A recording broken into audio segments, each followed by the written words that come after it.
મહેસાણા જિલ્લાના સતલાસણા તાલુકાના ભાલુસણા ગામે આવેલા પૌરાણિક અને ઐતિહાસિક ભુવનેશ્વર મહાદેવ મંદિરમાં 10મો પાટોત્સવ ઉજવવામાં આવ્યો। આ પાટોત્સવ નિમિત્તે ધ્વજારોહણ અને મહારુદ્ર યજ્ઞ કરવામાં આવ્યો।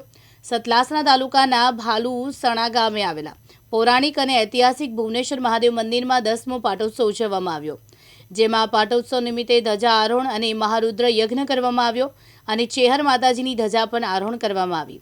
આ પવિત્ર મંદિરમાં 10મો પાટોત્સવ નિમિત્તે ખેરાલુ ધારાસભ્ય સરદારભાઈ ચૌધરી હાજર રહ્યા અને તેઓના ધારાસભ્ય ફંડમાંથી 5 લાખ રૂપિયાની ગ્રાન્ટ યજ્ઞશાળા માટે ફાળવવાની જાહેરાત કરવામાં આવી હતી।